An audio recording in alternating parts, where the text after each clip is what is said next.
That laptop from hell is delivering more filthy content courtesy of the smartest man Joe Biden knows, his son Hunter. This time, the subject of his rage text is none other than First Lady Jill Biden. And wait till you hear this. It's time for Final Thoughts.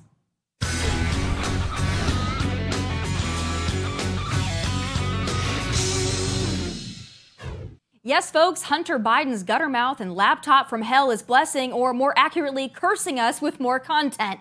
These text messages were uncovered on an iPhone that was backed up on that laptop from hell. Yes, the same laptop the New York Post reported on before the 2020 election. The same laptop big tech and the mainstream media denied belonged to Hunter before censoring the story altogether and claiming it was just Russian disinformation. Yeah, that laptop. But more on that later. Back to these text messages.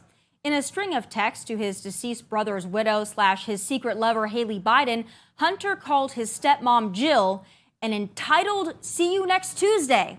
But that's not all. In text to his uncle, Joe Biden's brother, Hunter reportedly called Jill a vindictive moron and an effing moron. Oh, but there's still more. He also claimed in one text he is smarter than Jill. Allow me to read this doozy aloud.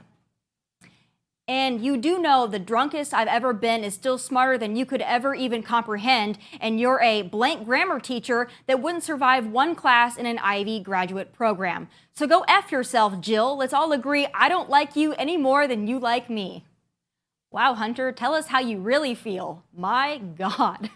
Can y'all imagine if these messages belonged to Don Jr.? If Don Jr. talked about Melania the way Hunter Biden talked about Jill? The rabid feminists would lose their minds. But once again, Hunter gets a pass.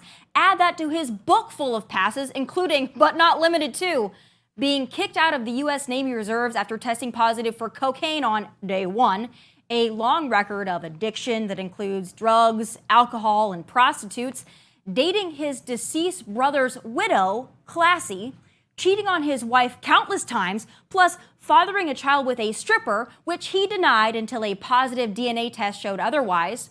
But I get it, those are all personal struggles. And if Hunter just had addiction issues and questionable life choices, whatever. But that crap is just the tip of the iceberg. Then there's all of this. From 2013 to 2018, Hunter brought in $11 million as an attorney and board member with Ukrainian energy firm accused of bribery, and for his work for a Chinese businessman now accused of fraud. Sounds about right. Raking in tens of thousands of dollars a month to sit on a board for a corrupt company involved in an industry he had no experience in, while his papa was in charge of Ukraine policy. Again, sounds about right. And let's not forget about a year ago when Hunter took up professional painting and artistry to flip a buck with that too.